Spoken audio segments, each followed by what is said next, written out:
Okay. So you and I sort of met up right around, I think it was the summer of the pandemic, the 2020 summer. Yeah, I remember that. Yes. And real estate was like I was thinking it would be great to have an extra $1 million to, buy a property. Um, Hmm. how much have things changed in the Manhattan market since then? Oh, it's been so dramatic. It's always like so fun. I feel like we have enough reference points in real estate now to when there's so much fear is when you should be greedy. That's when you should be like buying up. And the fact that like people didn't gobble up so much real estate in New York City in the middle of the pandemic. And the fact that people ever bought into the fact that this whole like concept of New York is going to crumble and it'll never come back. I'm like, are you kidding me? The most famous city in the world, arguably, but I believe so. The most famous city in the world is not coming back is just like one of the most eye roll things I've ever heard in my life. Anyway, so we're back. We're Yeah. back with a vengeance. And I have a client, longtime client of mine, bought his place in the middle of the pandemic for 5.7 million. So it was a big purchase, especially for that time. Yeah. Bought his place and then never moved in because his life took him somewhere else. So we just listed it for 6.6. I got a bidding war and we just closed for 6.9. He made $1 million in a year. You know what I mean? That's like Did after nothing. closing costs.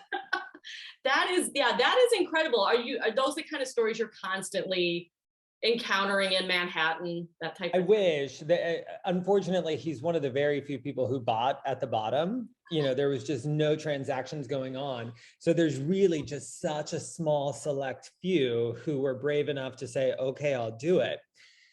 And it's just like, a really good testament to the herd mentality of the universe and the fact that prices were skyrocketing in literally every single other market and we were plummeting and people went out there and out there being anywhere but here, by the way, Texas, Florida. Florida. Yeah, Texas and Florida had quite the lucky star following them. Yeah. So if you already owned property there, congratulations. If you bought there, good luck. I don't know what to tell you. You We know, created the most insane, unsustainable market yeah. that has ever existed. Yeah. Tyler, do you think, because like I think I had mentioned to you maybe a week or two ago, I live in a regular middle class neighborhood and the homes are being fought over for millions of dollars. And, I think a lot of people worry, like, is this going to pop? Like, is this a bubble? And what do you think? I've been selling real estate since 2006 Mhm. and no market lasts forever. That is what I can guarantee you. This is not going to stay the way it is forever. Mhm. That said, so, I wasn't really successful in my career at all, but like 2007 was a very hot market. And then the crash happened and 2008, 9, and 10 were really bad. And I remember there, everybody was like, oh, if you bought in 2007, if you bought in the height of the market, you were screwed, right? Anyway, so it was down for a few years and then it started to go back up. And then by 2013, we were at a new peak. And that 2013 peak was way higher than the 2007 peak that everybody thought they overpaid for. And that stayed through 2016. I'm speaking to the New York market right now. 2016 was kind of the end of a peak in New York City. And we started to go, 2017 was okay, 2018 was all right, and 2019 was awful for us. The rest of the country was doing pretty well, but we just had such an oversupply. Mhm. And then obviously the pandemic hit. And everybody was like, oh, I bought in 2013, 2014. And that was like the new time frame that everybody was talking about. Anyway, last year, 2021 set a new record. Prices were at an all-time high in the city. Medians hit prices they had never hit before. So here's the short answer is, every market, nothing just goes up and to the right. It's a jagged little line and it's slowly climbing up this long-term mountain. And I didn't make this quote up. I have no idea, but I've heard it from so many people who have claimed it, which is you don't time when you buy real estate, you time when you sell it. So it's not like yes, this bubble is probably going to pop. We're probably going to go down a little bit. And that might last for a couple of years and then we'll rise back up and we'll laugh. The people who bought this year will be like, see, I told you, I just had to wait 10 years. And that's fine. That's Yeah. fine, because just time when you sell it. Don't sell it until the market is at an all-time new high. Yeah. And, you know, it's like crazy. You're thinking right now, I remember when I first got into real estate, paying $2,000 a foot in the city was like unheard of. Yeah. And there were a few like prime buildings. And I was like, why would you buy there? It'll never. Now there's like buildings in the city that sell for $10,000 a foot, and that's the new threshold. And I'm like, why would you ever buy there? And I'm like, one of them already flipped for twice the price. You know, it's just like a market is a market, and none of us can predict the future, but historically speaking, values have always gone up. Yeah. Yeah, no. And also the interesting thing is when we spoke, you know, it was sort of quiet, New York, and people were all sketched out about New York. Is it buzzing? Is it back? Are you seeing the vibrancy that, you know, we saw a few years ago? We're somewhere in the middle. Okay. It's not, you know, it's not fully back. Yeah. It's definitely, it feels really nice right now. You know, there's definitely, the energy is here. People are back. You can get a restaurant reservation. You know what I mean? It's not, Yeah. not that difficult to like get in places. You know, but I did have to pay top dollar. I wanted to go see MJ the musical last week, and I was getting used to the fact of none of the shows were selling out. And now, you know, now the hits are back to being hits, and it's hard to get a ticket to the hits. And, you know, and so, yeah, we're starting to see sprinkles of it. And I think it'll only get more and more. My big question mark right now for New York City is this new work from home lifestyle. Yes. That's the thing that really has me scared about, not scared, because in New York already proved that people want to live here. I was coming back from Florida last week, and when I was in Florida, I was like, I don't know. I was like, my taxes would be a lot lower, and it's warm year round. Very hot. And it's a great equestrian life. I was like, I could live a nice life down here. Like, I could really get into this. And then as like my plane went over Manhattan, I was like, Florida sucks. I was like, what was I thinking for a second? I was like, no. I was like, I'm not moving to Florida. I was like, I'll visit. But that's Yeah, it. half and half. But Yeah. but yeah, you know, and also, you know, have you seen over the last year or two any emerging neighborhoods, any little secret gems that maybe people should be paying attention to? I have wondered pretty routinely, like because it feels like every neighborhood is hot in its own right. Okay. What I will say, the surprise, and what I think will continue surprising is, and for somebody who doesn't live in New York, they're like, huh?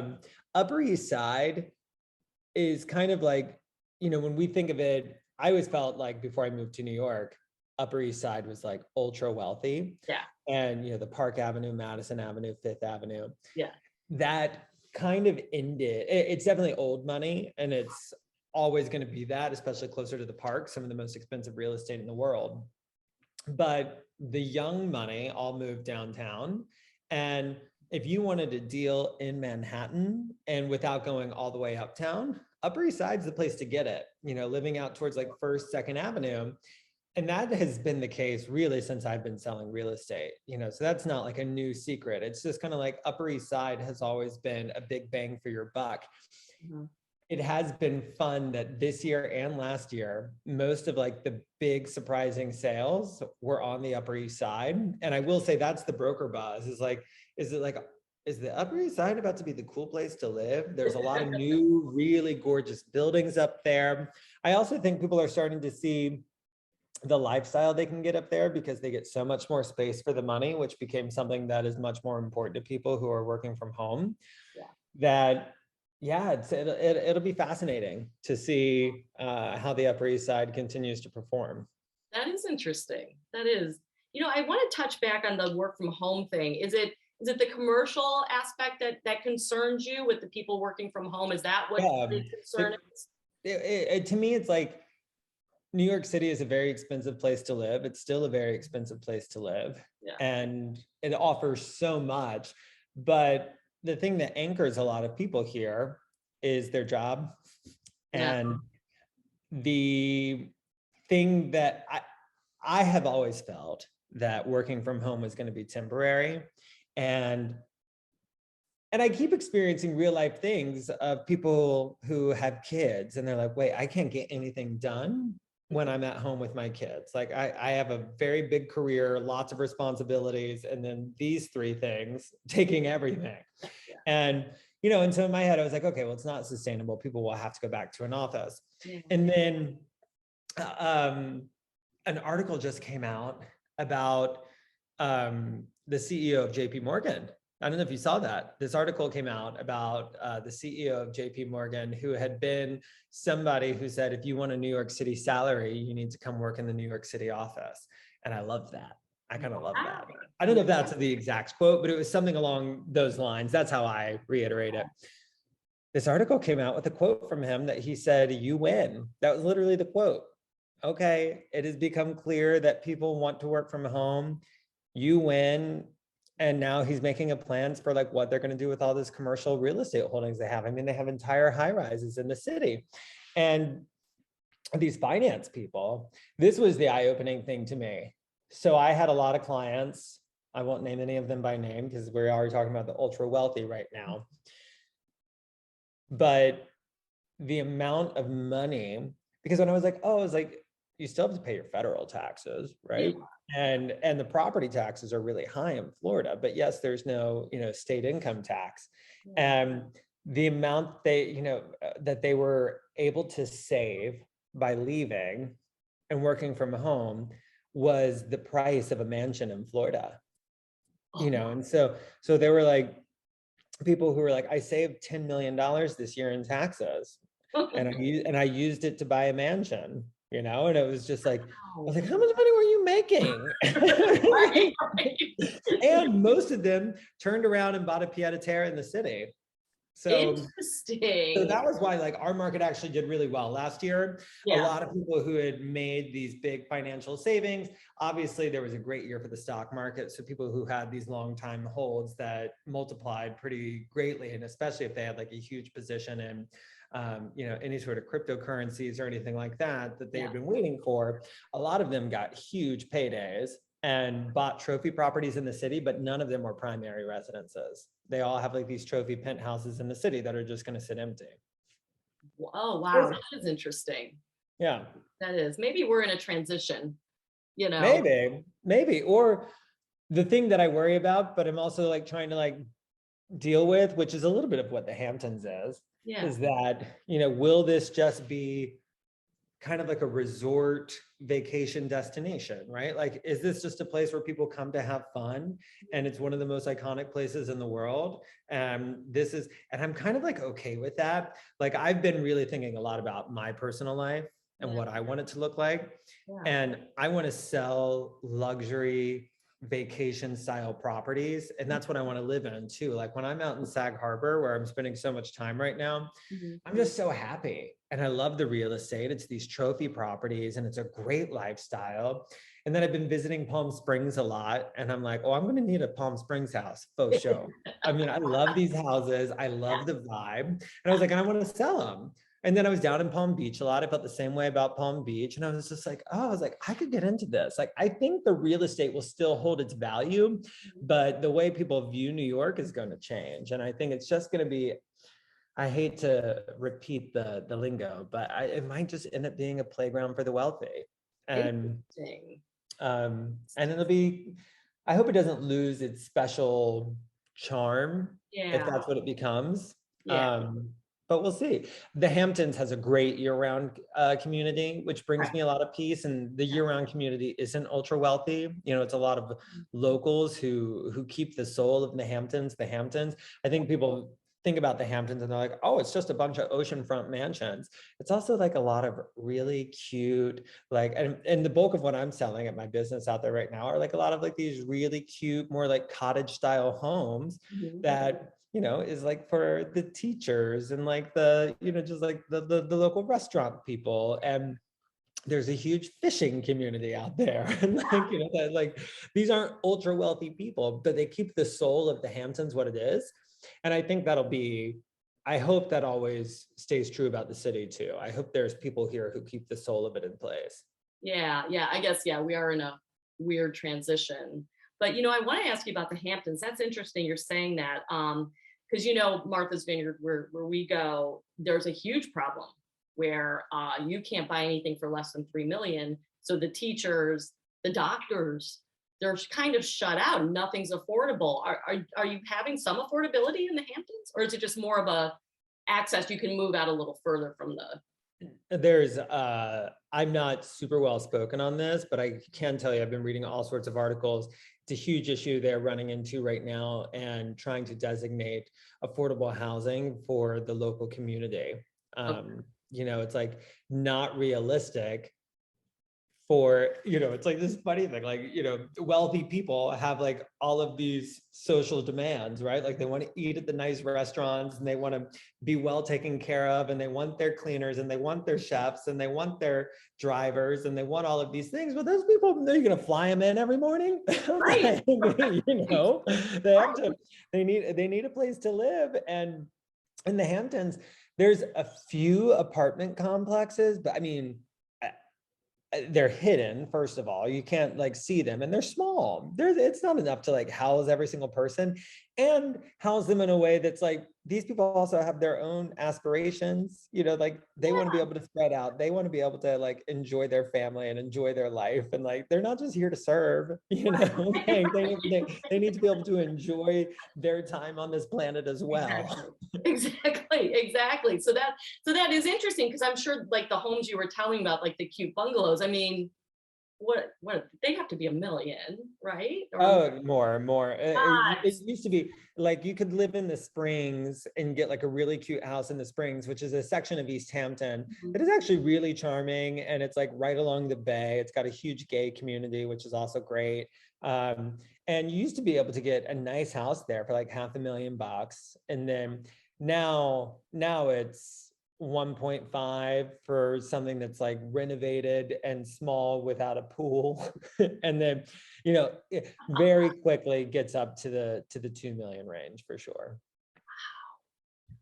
Wow. Now is would you say just pretty much all the things that you have for sale that you're listing, you're getting bidding wars? Yeah, in certain price ranges, especially like under 5 million is all getting multiple offers. Once Okay. you get above 5 million, even in the Hamptons, you know, you need to be priced appropriately. It's not just like slap a number on it and see what happens. You know, people are still smart. And it's very seasonal out there. I have this beautiful listing in a beautiful location that's not on the ocean, but it has these beautiful ocean views because it's kind of perched up on a hill. And it's in Montauk, and Montauk market is so great right now. And you know, we're 6.5 million on that. Mhm.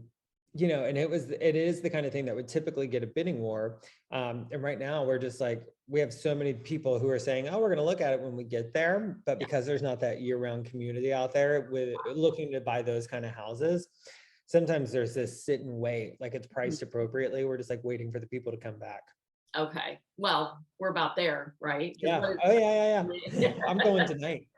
Oh, are you? That's Yeah. awesome. Yeah, yeah. That is very interesting.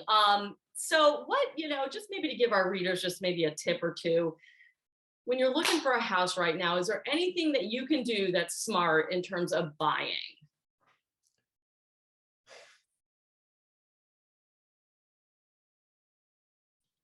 I would say that, I mean, it's hard to be a buyer right now, and I'm saying that as a real estate agent, Yeah. right? Like so you do have to have a tough stomach, and you have to be comfortable with loss and rejection. And this is coming from somebody who I'm in the process of looking for a new place in the city right now. And like, and even now I'm like, oh, wow. I'm like, how am I going to do this? And Yeah. I have to move. I don't own my current apartment. I rent it, and he's selling it. And so now I'm like, I have to move. And I wasn't a buyer for this property. And, so now I'm just out, and I'm just like, okay. So firstly, all the essentials: have a tough stomach, be mentally tough. Like, a lot of this is about mindset, and, but be specific, know what you want, know if you can afford it.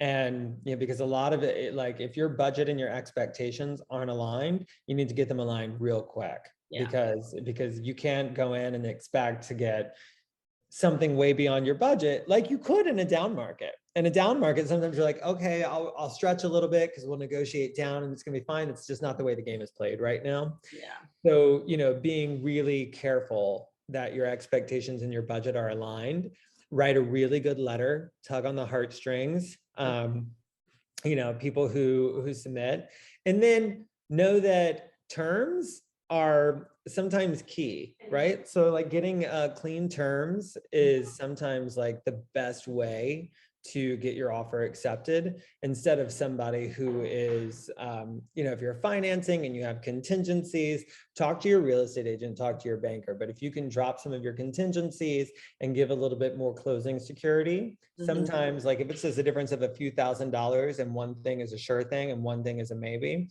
sometimes I'm going to give up a few $1,000s to know that I've got a sure thing. Okay. What about appraisals?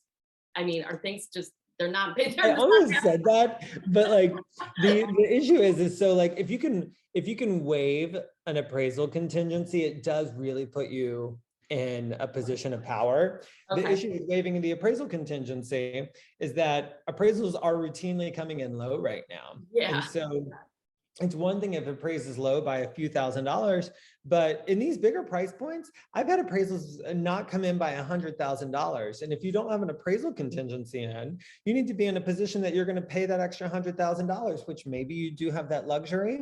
Maybe that's fine if you really want the house. But a lot of people don't have that luxury. And if you're not in a position to shell out an extra $100,000 if an appraisal comes in low, then you shouldn't be able to do it. I think you need to be comfortable within 10% of the price point. Okay.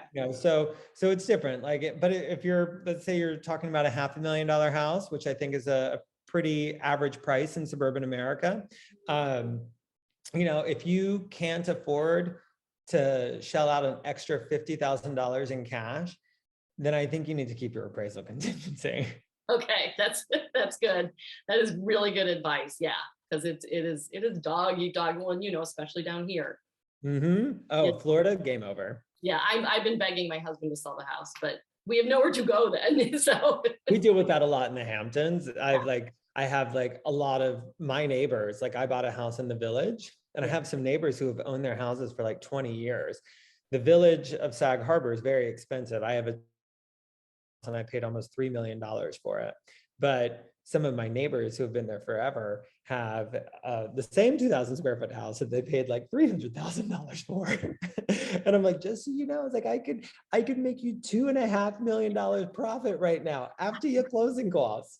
And they're like, and then what would I buy? Something just like this with the same amount of money? They're like, I might as well just sit put. I love my house. It's hard. If you don't have a place to go, I think if you're like really selling for a huge profit, unless you have like needs that have changed, I think it really only makes sense if you're moving to a new market, and particularly to a new market where houses cost a lot less and you're putting some money in the bank. Yeah, that does make sense. But what a crazy market. I'm sure that you have stories of lots of sales, and I can't wait to hear about them someday soon. But thank you so much, Tyler. I really appreciate it. This is very enlightening.